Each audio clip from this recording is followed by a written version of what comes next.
Next दिया गया है 1.3 definition meaning and scope of language. भाषा का अर्थ, परिभाषा एवं क्षेत्र, भाषा के कार्य, संरचना और विशेषताएं। Meaning of language. भाषा का अर्थ। भाषा शब्द संस्कृत की भाष धातु से बना है जिसका अर्थ बोलना या कहना है। अपने शब्दों का आदान प्रदान का माध्यम भाषा है। अब इसमें बताया गया जो भाषा है वो संस्कृत भाषा की भाष धातु से लिया गया है। और जो लोग संस्कृत समझते हैं, जिन्होंने पढ़ी है, वो इसके बारे में अच्छे से समझ सकते हैं कि हम किस बारे में बात कर रहे थे अभी। नेक्स्ट दिया गया है जिसका अर्थ बोलना या कहना है। अपने विचारों का आदान प्रदान करने का माध्यम को भाषा बताया गया है। आगे दिया गया भाषा का निर्माण मस्तिष्क में होने वाली ज्ञानेंद्रियों की गतिविधि से होता है। अब जो हमारे ब्रेन में एक्टिविटीज़ होती हैं, जो हमारे सेंस ऑर्गन होते हैं, उनके थ्रू जो एक्टिविटी होती है उसके बेसिस पे ही भाषा का निर्माण होता है, भाषा का डेवलपमेंट होता है। आगे दिया गया है इसमें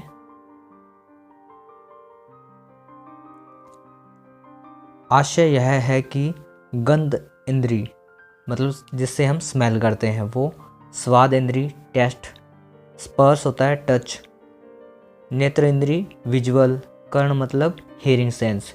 इन सभी इंद्रियों से किसी भी माध्यम से बात कही जा सकती है। अब यहाँ पर बताया गया है कि ओवरऑल जो ये सेंस ऑर्गन्स बताए गए हैं, इनसे हम अपनी जो फीलिंग्स हैं उनको एक्सप्रेस कर सकते हैं, एक दूसरे के साथ साझा कर सकते हैं। अब यहाँ पर बताया गया है संक्षेप में कह सकते हैं कि अपने विचारों एवं बातों को किसी आधार रूप में व्यक्त करना भाषा कहलाता है। भाषा के 3 पक्ष होते हैं। फर्स्ट दिया गया है सांकेतिक, लिखित, मौखिक।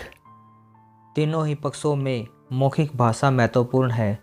वो इसलिए महत्वपूर्ण है क्योंकि हमारी पॉपुलेशन है समाज की, उसमें सबसे अधिक लोग हैं जो बोलने वाले ही हैं, जो बोल कर ही अपनी बातों को एक दूसरे के साथ, अपने मैसेज को भेजते हैं, बोल कर ही एक दूसरे के साथ अपनी बातों को शेयर करते हैं। क्योंकि किसी बात को कही जाने पर सुनने वाला बिना किसी बात को कहकर समझ लेता है। जो बात बोली गई है उसको सुनने वाला बगैर किसी सोर्स के उसको समझ सकता है ताकि उसको फॉलोअप में लिया जा सके। आगे बताया गया है जिस स्थिति में मौखिक पक्ष अधिक प्रभावशाली नहीं होता है, उस स्थिति में लेखन एवं सांकेतिक भाषा का आवश्यकता अनुसार संप्रेषण के लिए प्रयोग किया जाता है। कि जब हम बोल नहीं पाते, अगर कोई सिचुएशन ऐसी हो जाती है कि जहाँ पर बोलना पॉसिबल ना हो, वहाँ पर अपने संदेशों को हम लिखकर या सांकेतिक भाषा के थ्रू समझा सकते हैं। अब आगे दिया गया है इसमें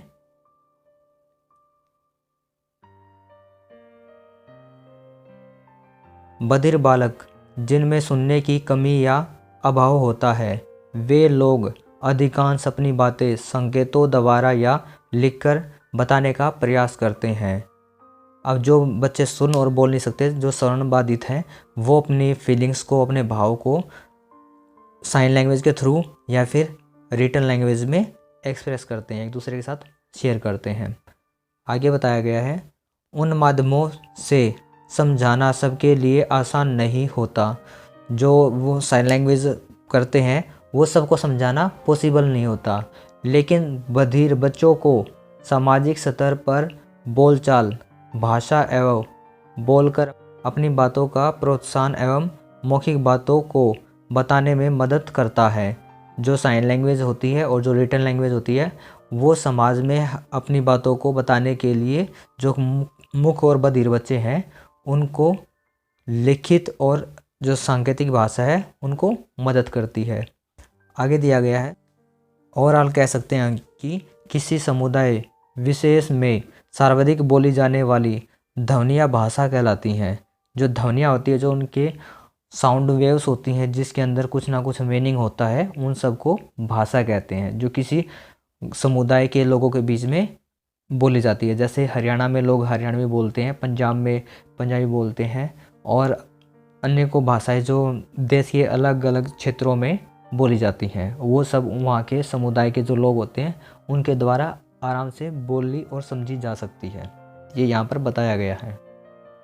आगे बताया गया है डेफिनेशन ऑफ लैंग्वेज, भाषा की परिभाषा, कि भाषा किसे कहते हैं उसके बारे में कुछ डेफिनेशंस दी गई हैं। विभिन्न विद्वानों ने भाषा को अपनी अपनी तरीके से विभिन्न रूपों में परिभाषित किया है, जिसमें से कुछ परिभाषाएं प्रमुख रूप से इस प्रकार से हैं, अभी डिस्कस करेंगे।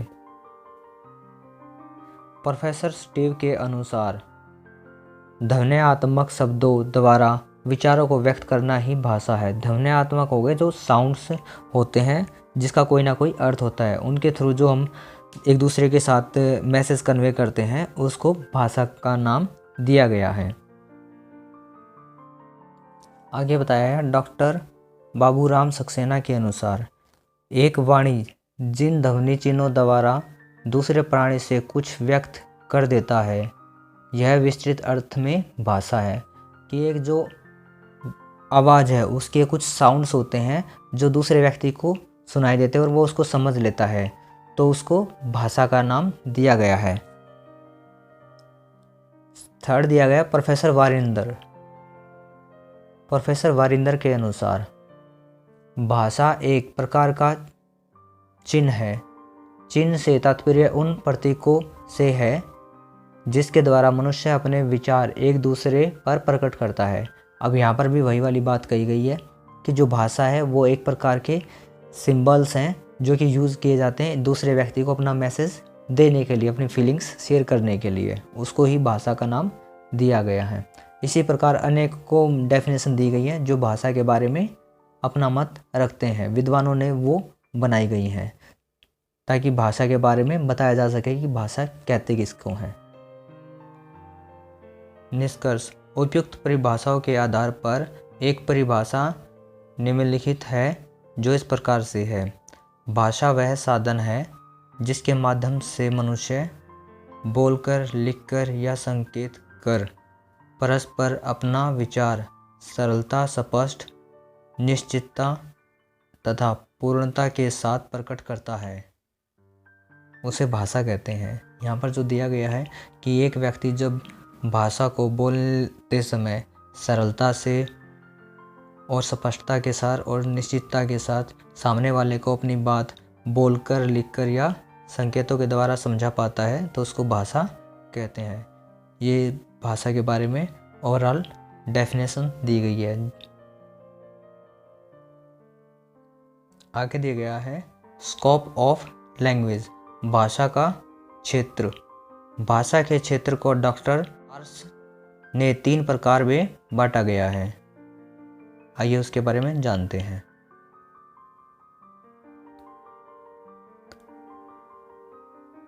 फर्स्ट दिया गया है व्यक्तिगत, सेकंड दिया है सामाजिक, थर्ड दिया गया है सर्वव्यापक, सार्वभौमिक।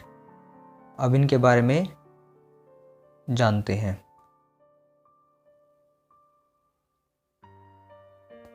व्यक्तिगत, भाषा की उत्पत्ति व्यक्ति से होती है क्योंकि अधिक ध्वनि उच्चारण की क्षमता व्यक्ति में होती है। व्यक्ति समाज में भाषा ग्रहण करता है एवं सामाजिक प्राणी होने के नाते भाषा के सामाजिक रूप का निर्माण करता है। समाज से कुछ लेना है तो कुछ देना भी होगा। तो बात स्पष्ट होती है कि समाज को बदला नहीं जा सकता बल्कि देर सवेर किया जा सकता है। अब यहाँ पर इसका अर्थ होता है कि जो भाषा है उसकी उत्पत्ति व्यक्ति के द्वारा ही हुई है क्योंकि मनुष्य एक सामाजिक प्राणी है, वो अपनी बातों को बोलकर एक दूसरे के साथ शेयर करता है। और यहाँ पर बताया गया है कि अगर इंसान ने समाज से कुछ लिया है तो उसको कुछ ना कुछ देना भी होगा और समाज को बदला नहीं जा सकता। इसके बारे में यहाँ पर बताने नेक्स्ट पॉइंट दिया गया है सामाजिक, भाषा समुदाय विशेष में प्रचलित एवं प्रयोग की जाने वाली सार्थक ध्वनियों का समूह है, जैसे हिंदी, मराठी, गुजराती इत्यादि। जिस प्रकार समाज होता है उस समुदाय में उसी अनुरूप भाषा समुदाय की व्याख्या निश्चित नहीं होती, क्योंकि भाषा की बोली एवं रूप सबकी एक जैसी नहीं होती। इसलिए उसको समझने के लिए भाषा ज्ञान होना चाहिए। ये यहाँ पर बताया गया है कि जो भी समाज है, समाज में समुदाय के जो अलग अलग लोग रहते हैं, उनके बीच में जो बोले जाने वाली भाषा ज़रूरी नहीं है कि वो भी समान हो, वो अलग अलग हो सकती है। ये यहाँ पर बताया गया है।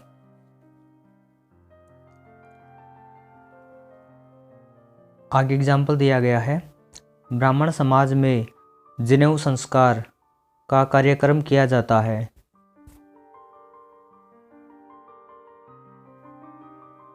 संस्कार में खान पान, रहन सहन एवं रीति रिवाज जो पुराने हैं, जो समाज में पहले से चले आ रहे हैं, इनमें होने वाली भाषा का प्रयोग सामाजिक भाषा कहलाती है।